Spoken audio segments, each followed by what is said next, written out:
ಮಂಗಳವಾರ ಬೆಳ್ಳಂಬೆಳಗ್ಗೆ ದೆಹಲಿಯಿಂದ ವಾರಾಣಸಿಗೆ ತೆರಳುತ್ತಿದ್ದ ಇಂಡಿಗೋ ವಿಮಾನಕ್ಕೆ ಬಾಂಬ್ ಬೆದರಿಕೆ ಬಂದಿದೆ ಎಂದು ವಿಮಾನ ನಿಲ್ದಾಣದ ಅಧಿಕಾರಿಯೊಬ್ಬರು ಎಎನ್ಐ ಸುದ್ದಿ ಸಂಸ್ಥೆಗೆ ತಿಳಿಸಿದ್ದಾರೆ. ತಕ್ಷಣವೇ ಎಲ್ಲ ಪ್ರಯಾಣಿಕರನ್ನು ಸ್ಥಳಾಂತರಿಸಲಾಗಿದ್ದು, ತಪಾಸಣೆಗಾಗಿ ವಿಮಾನವನ್ನು ಪ್ರತ್ಯೇಕ ಸ್ಥಳಕ್ಕೆ ಸ್ಥಳಾಂತರಿಸಲಾಯಿತು ಎಂದಿದ್ದಾರೆ. ಬಾಂಬ್ ಬೆದರಿಕೆ ಬಂದ ನಂತರ ದೆಹಲಿ ವಿಮಾನ ನಿಲ್ದಾಣದಲ್ಲಿ ಪ್ರಯಾಣಿಕರನ್ನು ಸ್ಥಳಾಂತರಿಸಲಾಗಿದೆ. ವಿಮಾನಯಾನ ಭದ್ರತೆ ಮತ್ತು ಬಾಂಬ್ ನಿಷ್ಕ್ರಿಯ ತಂಡವು ಪ್ರಸ್ತುತ ಸ್ಥಳದಲ್ಲಿದೆ ಎಂದು ದೆಹಲಿ ವಿಮಾನ ನಿಲ್ದಾಣದ ಅಧಿಕಾರಿಯೊಬ್ಬರು ಸುದ್ದಿಸಂಸ್ಥೆಗೆ ತಿಳಿಸಿದ್ದಾರೆ. ದೆಹಲಿ ವಾರಾಣಸಿ ಇಂಡಿಗೋ ವಿಮಾನಕ್ಕೆ ಬಾಂಬ್ ಬೆದರಿಕೆ ಮಂಗಳವಾರ ಬೆಳಿಗ್ಗೆ 5:35ಕ್ಕೆ ವಿಮಾನ ದೆಹಲಿಯಿಂದ ಟೇಕ್ ಆಫ್ ಆಗಬೇಕಿತ್ತು. ಬಾಂಬ್ ಬೆದರಿಕೆ ಸುದ್ದಿ ಬಂದ ಕೂಡಲೇ ಎಲ್ಲ ಪ್ರಯಾಣಿಕರನ್ನು ತುರ್ತು ದ್ವಾರದ ಮೂಲಕ ಸ್ಥಳಾಂತರಿಸಲಾಗಿದೆ. ಪ್ರಯಾಣಿಕರೆಲ್ಲರೂ ಸುರಕ್ಷಿತವಾಗಿದ್ದಾರೆ.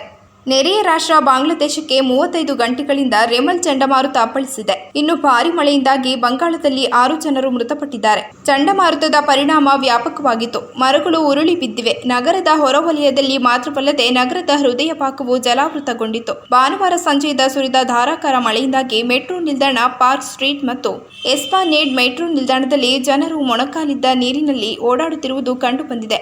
ಮೆಟ್ರೋ ಅಧಿಕಾರಿಗಳು ಪ್ರತಿಕ್ರಿಯಿಸಿ ಹಳಿಗಳ ಜಲಾವೃತವಾಗಿದ್ದವು.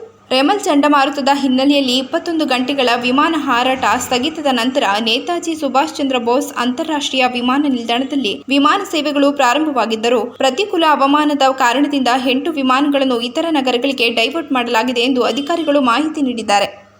ಅಬಕಾರಿ ಹಗರಣದಲ್ಲಿ ನಡೆದಿದೆ ಎನ್ನಲಾದ ಅಕ್ರಮ ಹಣ ವರ್ಗಾವಣೆ ಪ್ರಕರಣದಲ್ಲಿ ಜಾರಿ ನಿರ್ದೇಶನಾಲಯದ ಬಂಧನಕ್ಕೆ ಒಳಗಾಗಿದ್ದ ದೆಹಲಿ ಮುಖ್ಯಮಂತ್ರಿ ಅರವಿಂದ್ ಕೇಜ್ರಿವಾಲ್ ಅವರು ಮಧ್ಯಂತರ ಜಾಮೀನು ಪಡೆದು ಲೋಕಸಭಾ ಚುನಾವಣೆಯಲ್ಲಿ ಪಕ್ಷದ ಪ್ರಚಾರ ನಡೆಸುತ್ತಿದ್ದಾರೆ. ಈ ಮಧ್ಯೆ ಜೂನ್ 1ರಂದು ಜಾಮೀನು ಅವಧಿ ಮುಗಿಯಲಿದ್ದು, ಜೂನ್ 2ರಂದು ತಿಹಾರ್ ಜೈಲು ಅಧಿಕಾರ ಮುಂದೆ ಶರಣಾಗಬೇಕಿದೆ. ಆದರೆ ತಮಗೆ ಆರೋಗ್ಯ ಸಮಸ್ಯೆಗಳಿದ್ದು ನೀಡಲಾದ ಜಾಮೀನು ಅವಧಿಯನ್ನು 1 ವಾರ ಮುಂದೂಡಬೇಕು ಎಂದು ಸೋಮವಾರ ಸುಪ್ರೀಂ ಕೋರ್ಟ್ಗೆ ಅರ್ಜಿ ಸಲ್ಲಿಸಿದ್ದಾರೆ. ಸಕ್ಕರೆ ಕಾಯಿಲೆ, ಪಿಇಟಿ, ಸಿಟಿ ಸ್ಕ್ಯಾನ್ ಸೇರಿದಂತೆ ಹಲವು ವೈದ್ಯಕೀಯ ಪರೀಕ್ಷೆಗಳಿಗೆ ಒಳಗಾಗಬೇಕಾಗಿರುವುದರಿಂದ ಇನ್ನು 1 ವಾರ ಮಧ್ಯಂತರ ಜಾಮೀನು ಅವಧಿ ವಿಸ್ತರಿಸುವಂತೆ ಕೋರ್ಟ್ಗೆ ಮನವಿ ಮಾಡಿದ್ದಾರೆ. ಆರೋಗ್ಯ ಸಮಸ್ಯೆಗಳಿಂದ 7 ಕೆಜಿ ತೂಕ ಕಳೆದುಕೊಂಡಿದ್ದೇನೆ. ಕಿಟೋನ್ ಲೆವೆಲ್ ಹೆಚ್ಚಿದ್ದು ಆತಂಕ ಉಂಟು ಮಾಡಿದೆ. ಹೀಗಾಗಿ ಜಾಮೀನು ಅವಧಿ ವಿಸ್ತರಿಸಿ ಎಂದು ಅರ್ಜಿಯಲ್ಲಿ ಉಲ್ಲೇಖಿಸಿದ್ದಾರೆ. ಮೇ 10ರಂದು ಜಾಮೀನು ದೆಹಲಿ ಸಿಎಂ ಅರವಿಂದ್ ಕೇಜ್ರಿವಾಲ್ ಅವರು ಅಬಕಾರಿ ಹಗರಣದಲ್ಲಿ ಬಂಧಿತರಾದ 50 ದಿನಗಳ ಬಳಿಕ ಮೇ 10ರಂದು 21 ದಿನಗಳ ಮಧ್ಯಂತರ ಜಾಮೀನು ಪಡೆದುಕೊಂಡಿದ್ದರು. ಜೂನ್ 1ಕ್ಕೆ ಅದರ ಅವಧಿ ಮುಗಿಯಲಿದೆ. ಜೂನ್ 2 ಮಧ್ಯಾಹ್ನದ ಒಳಗೆ ಅವರು ಜೈಲು ಅಧಿಕಾರಿಗಳಿಗೆ ಶರಣಾಗಬೇಕು ಎಂದು ಸುಪ್ರೀಂ ಕೋರ್ಟ್ ಷರತ್ತು ವಿಧಿಸಿತ್ತು. ಸ್ಯಾಂಡಲ್ವುಡ್ ನಟ ವಸಿಷ್ಠ ಸಿಂಹ ನಟನೆಯ ಲವ್ಲಿ ಸಿನಿಮಾದಿಂದ ಸ್ಪೆಷಲ್ ಸಾಂಗ್ ಒಂದು ಇದೀಗ ರಿಲೀಸ್ ಆಗಿದೆ. ಚಿಕ್ಕ ಮಿಕ್ಕಿ ಎಂಬ ಹಾಡಿಗೆ ಮಸ್ತ್ ಆಗಿ ಕಾವ್ಯ ಶೆಟ್ಟಿ ಮತ್ತು ನಂದು ಹೆಜ್ಜೆ ಹಾಕಿದ್ದಾರೆ. ಸಾಂಗ್ ಕೂಡ ಕಲರ್ಫುಲ್ ಆಗಿ ಮೂಡಿ ಬಂದಿದ್ದು, ಇಬ್ಬರು ಗ್ಲಾಮರಸ್ ಆಗಿ ಕಾಣಿಸಿಕೊಂಡಿದ್ದಾರೆ. ಈ ಸಾಂಗ್ ರಿಲೀಸ್ ಆಗುತ್ತಿದ್ದಂತೆ ಯೂಟ್ಯೂಬ್ನಲ್ಲಿ ಭರ್ಜರಿ ವ್ಯೂಸ್ ಪಡೆಯುತ್ತಿದೆ. ಕೆಲ ದಿನಗಳ ಹಿಂದೆ ವಸಿಷ್ಠ ಸಿಂಹ ಹಾಡಿರುವ ಲವ್ಲಿ ಸಿನಿಮಾದ ಹಾಡೊಂದನ್ನು ಚಿತ್ರತಂಡ ರಿಲೀಸ್ ಮಾಡಿತ್ತು. ಸಮುದ್ರ ತೀರದಲ್ಲಿ ಕುಳಿತು ನಾಯಕಿಯನ್ನು ಹಾಡಿನ ಮೂಲಕ ವಸಿಷ್ಠ ಬಣ್ಣಿಸಿದ್ದರು. ಚೇತನ್ ಕೇಶವ್ ಮತ್ತು ಪ್ರಜ್ವಲ್ ಕೆಪಿ ಸಾಹಿತ್ಯ ಬರೆದಿದ್ದು, ಅನೂಪ್ ಸಿಳೀನ್ ಸಂಗೀತ ಯೋಜನೆ ಮಾಡಿರುವ ಹಾಡಿಗೆ ವಸಿಷ್ಠ ಸೊಗಸಾಗಿ ಹಾಡಿದ್ದರು.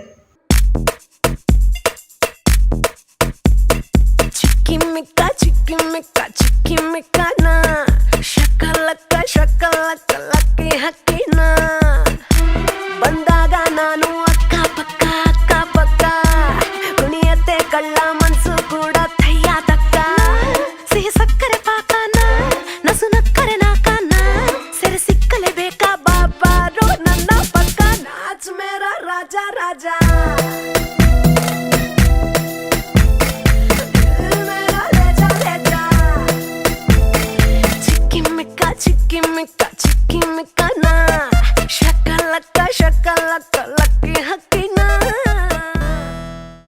ಲೋಕಸಭಾ ಹಿನ್ನೆಲೆಯಲ್ಲಿ ಈ ಬಾರಿ ನಮಗೆ 13 ಸ್ಥಾನಗಳನ್ನು ನೀಡಿದರೆ ಕೇಂದ್ರದಿಂದ ನಿಮ್ಮ ಹಕ್ಕುಗಳನ್ನು ತರಬಹುದು ಎಂದು ಅರವಿಂದ್ ಕೇಜ್ರಿವಾಲ್ ಮನವಿ ಮಾಡಿದ್ದಾರೆ. ಲುಧಿಯಾನದ ಟೌನ್ ಹಾಲ್ನಲ್ಲಿ ಚುನಾವಣಾ ಸಭೆಯನ್ನು ಉದ್ದೇಶಿಸಿ ಮಾತನಾಡಿದ ದೆಹಲಿ ಸಿಎಂ ಅರವಿಂದ್ ಕೇಜ್ರಿವಾಲ್, ಇಂದು ನಾನು ನಿಮ್ಮ ಮತ ಕೇಳಲು ಬಂದಿದ್ದೇನೆ. ಇದು ಕೇಂದ್ರದ ಚುನಾವಣೆ. ಕೇಂದ್ರದಲ್ಲಿ ನಾವು ದುರ್ಬಲರು. ಕೇಂದ್ರದಲ್ಲಿ ನಾವು ಅಧಿಕಾರ ಹೊಂದಿದ್ದರೆ ನಮ್ಮ ಕೈಗಳು ಬಲಗೊಳ್ಳುತ್ತವೆ.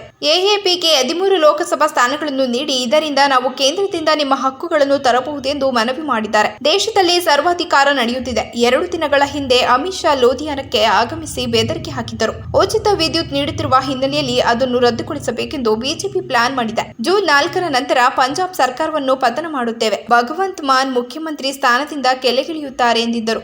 ಅವರ ಬೆದರಿಕೆ ಹೆದರದೆ ಈ ಬಾರಿ ಎಎಪಿ ಗೆಲ್ಲಿಸುವ ಮೂಲಕ ಬಲ ತುಂಬಿರಿ ಎಂದರು.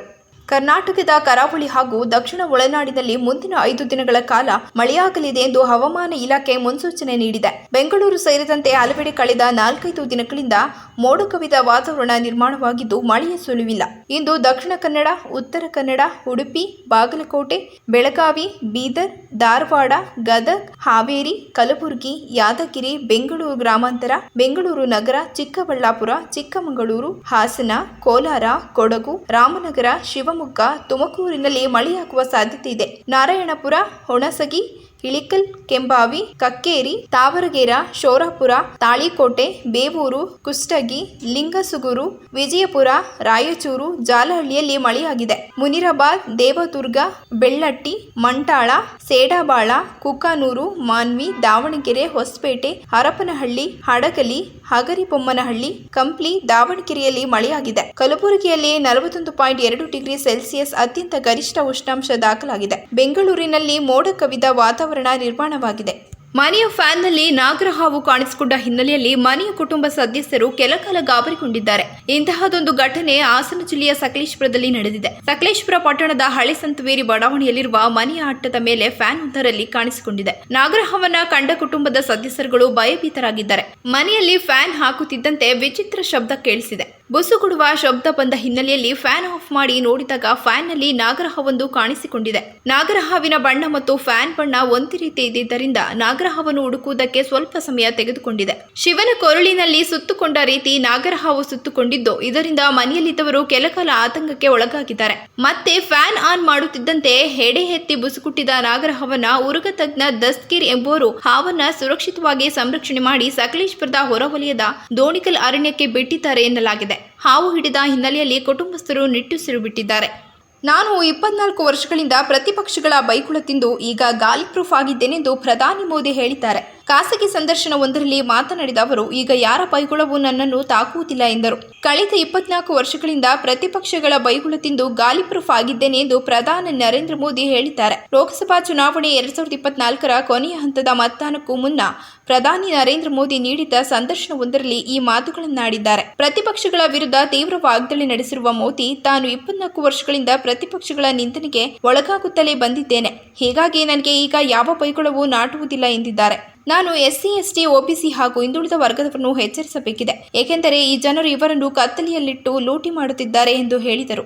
ಯಾರು ಜೈಲಿಗೆ ಹೋಗಬೇಕೆಂಬುದನ್ನು ಪ್ರಧಾನಿ ಮೋದಿ ನಿರ್ಧರಿಸುತ್ತಾರೆ ಎನ್ನುವ ಕೇಜ್ರಿವಾಲ್ ಹೇಳಿಕೆ ಕುರಿತು ಮೋದಿ ಮಾತನಾಡಿ, ಈ ಜನರು ಸಂವಿಧಾನ ಓದಿದರೆ ಒಳ್ಳೆಯದು, ದೇಶದ ಕಾನೂನನ್ನು ಓದುವುದು ಉತ್ತಮ, ನಾನು ಏನನ್ನು ಹೇಳುವ ಅಗತ್ಯವಿಲ್ಲ ಎಂದರು. ಸಂಸದ ಪ್ರಜ್ವಲ್ ರೇವಣ್ಣ ಪೆಂಡ್ರೈವ್ ಪ್ರಕರಣಕ್ಕೆ ಸಂಬಂಧಿಸಿದಂತೆ ಅಶ್ಲೀಲ ವಿಡಿಯೋ ಹರಿಬಿಟ್ಟವರನ್ನ ಕೊನೆಗೂ SIT ಬಂಧಿಸಿದೆ. ಇಂದು ಹೈಕೋರ್ಟ್ಗೆ ಬಂದಿದ್ದ ಆರೋಪಿಗಳಾದ ನವೀನ್ ಗೌಡ, ಚೇತನ್ನನ್ನು SIT ಬಂಧಿಸಿದೆ. ವಿಡಿಯೋ ವೈರಲ್ ಮಾಡಿದವರನ್ನ ಬಂಧಿಸಿದ್ದಕ್ಕೆ HD ಕುಮಾರಸ್ವಾಮಿ ಅವರು ಸಾಕಷ್ಟು ಆಕ್ಷೇಪ ವ್ಯಕ್ತಪಡಿಸಿದ್ದರು. ಇದರ ಬೆನ್ನಲ್ಲೇ ಇದೀಗ ದೂರು ದಾಖಲಾದ ಬರೋಬ್ಬರಿ 1 ತಿಂಗಳ ಬಳಿಕ ಆರೋಪಿಗಳ ಬಂಧನವಾಗಿದೆ. ಪ್ರಜ್ವಲ್ ಅಶ್ಲೀಲ ವಿಡಿಯೋ ಬಿಡುಗಡೆಗೆ ಕ್ಷಣಗಣನೆ ಎಂದು ನವೀನ್ ಗೌಡ ಫೇಸ್ಬುಕ್ನಲ್ಲಿ ಪೋಸ್ಟ್ ಹಾಕಿದ್ದ. ಇದು ಸಾಮಾಜಿಕ ಜಾಲತಾಣಗಳಲ್ಲಿ ಭಾರಿ ಸಂಚಲನಕ್ಕೆ ಕಾರಣವಾಗಿತ್ತು. ಅಲ್ಲದೆ ಭಾರಿ ಚರ್ಚೆಗೆ ಗ್ರಾಸವಾಗಿತ್ತು. ಪ್ರಜ್ವಲ್ ರೇವಣ್ಣ ವಿಡಿಯೋ ನೋಡಲು ಈ ವಾಟ್ಸ್ಆಪ್ ಚಾನೆಲ್ ಫಾಲೋ ಮಾಡಿ ಎಂದು ಫೇಸ್ಬುಕ್ನಲ್ಲಿ ಮೊದಲ ಪೋಸ್ಟ್ ಮಾಡಿದ್ದ. ನಂತರ ಸ್ವಲ್ಪ ಹೊತ್ತಿನಲ್ಲೇ ಪ್ರಜ್ವಲ್ ರೇವಣ್ಣ ಅಶ್ಲೀಲ ವಿಡಿಯೋ ಬಿಡುಗಡೆಗೆ ಕ್ಷಣಗಣನೆ ಎಂದು ಮತ್ತೊಂದು ಪೋಸ್ಟ್ ಹಾಕಿದ್ದ. ಇದನ್ನು ಗಮನಿಸಿದ JDS ಪೋಸ್ಟ್ ಅನ್ನು ಸ್ಕ್ರೀನ್ ಶಾಟ್ ತೆಗೆದು ಪೊಲೀಸರಿಗೆ ದೂರು ನೀಡಿತ್ತು. ಅತ್ತ ಪ್ರಕರಣ ದಾಖಲಾಗುತ್ತಿದ್ದಂತೆಯೇ Naveen Gowda Facebook account delete ಮಾಡಿಕೊಂಡಿದ್ದ. ಈ ಸಂಬಂಧ SIT ವಿಚಾರಣೆಗೆ ಹಾಜರಾಗುವಂತೆ ನೋಟಿಸ್ ನೀಡಿತ್ತು. ಆದರೆ ನವೀನ್ ಗೌಡ ವಿಚಾರಣೆಗೆ ಹಾಜರಾಗದೆ ತಲೆಮರೆಸಿಕೊಂಡಿದ್ದ. ಇನ್ನು ಈ ನವೀನ್ ಗೌಡ ಅವರು ಪ್ರಭಾವಿ ಸಚಿವ ಜಮೀರ್ ಅಹಮದ್ ಖಾನ್ ಆಪ್ತ ಎಂದು ಹೇಳಲಾಗುತ್ತಿದೆ. ಈ ನಡುವೆ ಈ ಜಮೀರ್ ಜತೆಗೆ ನವೀನ್ ಗೌಡ ಇರುವ ಫೋಟೋಗಳು ಸಾಮಾಜಿಕ ಜಾಲತಾಣಗಳಲ್ಲಿ ವೈರಲ್ ಆಗಿವೆ.